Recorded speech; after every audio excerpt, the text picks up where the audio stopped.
So ఏమిటో ఆ chance టాప్‌కొచ్చి AP POLYCET 2024 గాను. సో మనం ఏదైతే ఎగ్జామ్ రాసామో దానికి సంబంధించి మాకు రిజల్ట్స్ కూడా ఆల్రెడీ రిలీజ్ అయితే చేశారు. సో దాని తర్వాత నెక్స్ట్ ప్రాసెస్ ఏదుంటుంది అనేది చాలా మంది స్టూడెంట్స్ అయితే అడుగుతున్నారు. అరే మనకు మెయిన్‌కొచ్చేసైతే మీకు ఎంత ర్యాంక్ వచ్చిందో కూడా కిందనైతే కామెంట్ చేయండి. సో దాన్ని బట్టి మీకు గవర్నమెంట్ సీట్ వస్తుందో లేదో అనేది కూడా నేనైతే మీకు రిప్లై అయితే ఇస్తాను. సో ప్రతి ఒక్కరు కూడా మీకొచ్చిన ర్యాంక్ ఎంతో కిందనైతే కామెంట్ చేయండి. సో ఫస్ట్ టైమ్ గనుక ఎవరైనా విజిట్ చేసినుంటే సబ్స్క్రైబ్ చేసుకోండి. ఎందుకంటే మనకు ఈ యొక్క పాలిసెట్ అనేది చాలా జాయినింగ్‌కి అయితే చాలా ప్రాసెస్ అయితే ఉంటుందన్నమాట. మీరు ఏ మిస్టేక్ చేసినా సరే మీరు అనుకున్న కాలేజ్‌లో రాకపోవచ్చు. సో మీరు మళ్ళీ అనుకుంటారు అనవసరంగా ఈ కాలేజ్‌లో జాయిన్ అయ్యాను. సో ఈ యొక్క కాలేజ్ కూడా నాకు నచ్చలేదని అయితే చాలా బాధపడతారు. సో అందుకు చెప్తున్నాను ప్రతి ఒక్కరు కూడా మన ఛానల్ అయితే సబ్స్క్రైబ్ చేసుకోండి. మీకు ఎటువంటి మిస్టేక్స్ లేకుండా కూడా నేనైతే ఏ విధంగా కాలేజ్ సెలెక్ట్ చేసుకోవాలో అనేది అండ్ మీ డౌట్స్ అన్నిటిని కూడా క్లారిఫై అయితే చేస్తాను. సో ఫస్ట్ టైమ్ ఇచ్చిన వెంటనే సబ్స్క్రైబ్ చేసుకోండి. సో వీడియో లెంత్ అయితే ఉండొచ్చు. బట్ మీరైతే చూడండి మీరు అనుకోని ఎందుకంటే మీ యొక్క లైఫ్ కాబట్టి. సో నేను డిస్క్రిప్షన్‌లో అయితే టైమ్ సెక్షన్ కూడా మెన్షన్ చేశాను. సో ఒకసారి చెక్ చేయండి. అలాగే అఫీషియల్ వెబ్‌సైట్ యొక్క లింక్ కూడా డిస్క్రిప్షన్‌లో అయితే ఇస్తాను. సో మనకైతే ఒక ఎగ్జామ్ రిజల్ట్స్ అయితే వచ్చాయి కదా ఆల్రెడీ. సో నెక్స్ట్ ప్రాసెస్ ఏటుంటుంది అనేది చాలామంది స్టూడెంట్స్ అడుగుతున్నారు.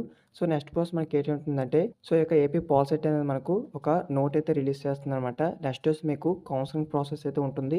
సో ఈ యొక్క కౌన్సెలింగ్ ప్రాసెస్ ఏ విధంగా ఒక వెబ్ నోట్ అయితే రిలీజ్ చేస్తారు. దీంట్లో మనకేంటంటే మీ యొక్క కౌన్సెలింగ్ డేట్స్ కానీ, వెబ్ ఆప్షన్ డేట్స్ కానీ, మీ యొక్క సీట్ అలాట్‌మెంట్ డేట్స్ కానీ, so first phase and second phase సంబంధించి మనకు టోటల్ అప్డేట్స్ కూడా వస్తాయన్నమాట. సో ఇక్కడ మనకు మెయిన్ ఏంటంటే మీకు కౌన్సెలింగ్ అనేది స్టార్ట్ అయిన తర్వాత మీకు ఏదైతే సెంటర్ అయితే వస్తుందో అంటే మీ యొక్క ర్యాంక్ తగ్గట్టు అయితే ఉంటుంది. సో మనకు ఫస్ట్ నుంచి 10,000 వరకు ఒక డే అలాగే 10,000 నుంచి 20,000 వాళ్ళకైతే మరొక డే అయితే ఇస్తారు. సో అలా మీకొచ్చిన ర్యాంక్ బట్టి అయితే మీకు వేరుగా అయితే ఇవ్వడం జరుగుతుంది డేట్స్ అనేవి. సో మీ ఆ యొక్క డేట్‌లో వెళ్లి మీ యొక్క సర్టిఫికేట్స్ ఏవైతే ఉంటాయో సో ఆ యొక్క సర్టిఫికేట్ లిస్ట్ కూడా నేనైతే ఆల్రెడీ వీడియో అయితే చేస్తాను. సో ప్రతీదీ కూడా వీడియో అయితే వస్తుందన్నమాట. రోజుకొక వీడియో అనేది.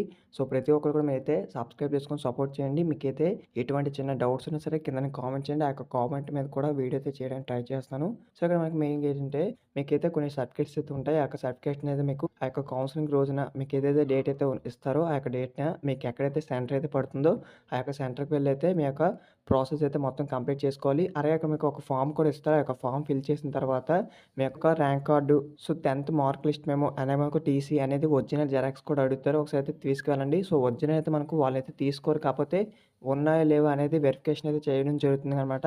సో ఎవరికైతే ఇప్పుడు క్యాస్ట్ ఇన్‌కమ్ లేవో వాళ్ళందరూ కూడా రెడీ అయితే చేసుకోండి. ఎందుకంటే ఒకవేళ క్యాస్ట్ ఇన్‌కమ్ సో మీకు ఫ్రీ సీట్ వచ్చినా సరే మీకు గవర్నమెంట్ అయితే ఫీజ్ పే చేయదు.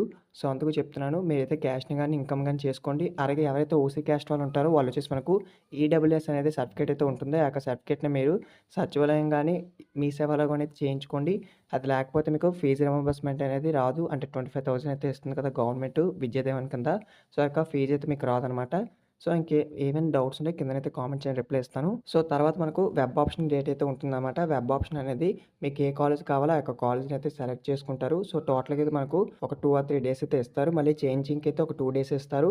తర్వాత ఈ యొక్క వెబ్ ఆప్షన్ అయితే కంప్లీట్ అయితే అయిపోతుంది. తర్వాత నెక్స్ట్ ప్రాసెస్ వచ్చేసి మనకేంటంటే సో మీరేదైతే వెబ్ ఆప్షన్‌లో కాలేజ్ సెలెక్ట్ చేసుకుంటారో, మీకైతే ఆ యొక్క సీట్ ఆ యొక్క కాలేజ్‌లో అయితే మీకు సీట్ అయితే అలాట్ చేస్తారు. సో ఇక్కడ మనకు సీట్ అనేది ఏ విధంగా అలాట్ చేస్తారంటే, మీకు వచ్చిన ర్యాంక్ అయితే చూస్తారు. అలాగే మీ యొక్క జెండర్ అయితే చూడడం జరుగుతుంది. మీ యొక్క క్యాస్ట్ అయితే చూస్తారు. సో చూసి మీకైతే సీట్ అయితే అలాట్ చేయడం జరుగుతుంది. సో ఇక మీ డౌట్స్ అయితే క్లారిఫై అయింది కదా! తర్వాత మీకేంటంటే ఏదైతే కాలేజ్‌లో సీట్ వచ్చిందో, ఆ యొక్క కాలేజ్‌లో అయితే వెళ్లి మీకు నచ్చితే జాయిన్ అవ్వచ్చు. ఒకవేళ ఆ కాలేజ్ మీకు నచ్చకపోతే మళ్ళీ మీరు సెకండ్ ఫేజ్ అయితే ఇస్తారు మనకు ఫైనల్ ఫేజ్ అనేది. సో ఇంతకుముందైతే మనకు 2 ఇయర్స్ బ్యాక్ అయితే థర్డ్ ఫేజ్ కూడా ఉండేది. బట్ దాన్నైతే మనకు కిందటి ప్రీవియస్ ఇయర్ నుంచి అయితే తీసేసారనమాట. ఓన్లీ మనకు ఫస్ట్ కౌన్సెలింగ్, సెకండ్ కౌన్సెలింగ్ అయితే ఉంటుంది. సో లాస్ట్ కౌన్సెలింగ్‌లో మీరైతే ఆ యొక్క కాలేజ్ నచ్చకపోతే చేంజ్ అయితే చేసుకోవచ్చు. సో ఇదనమాట మనకొచ్చిన అప్డేట్. ఇంకేమైనా డౌట్స్ ఉంటే కామెంట్ చేయండి. సో వీడియో గనుక మీకు యూజ్ అయితే ఒక లైక్ చేసి ఎవరైతే మీ ఫ్రెండ్స్ అయితే పాలిటెక్నిక్ జాయిన్ అవుతున్నారో వాళ్ళకైతే ఈ వీడియో చాలా యూజ్ అవుతుంది. సో వీడియోని మీ ఫ్రెండ్స్‌కి షేర్ చేయండి. Thanks for watching this video. Have a nice day.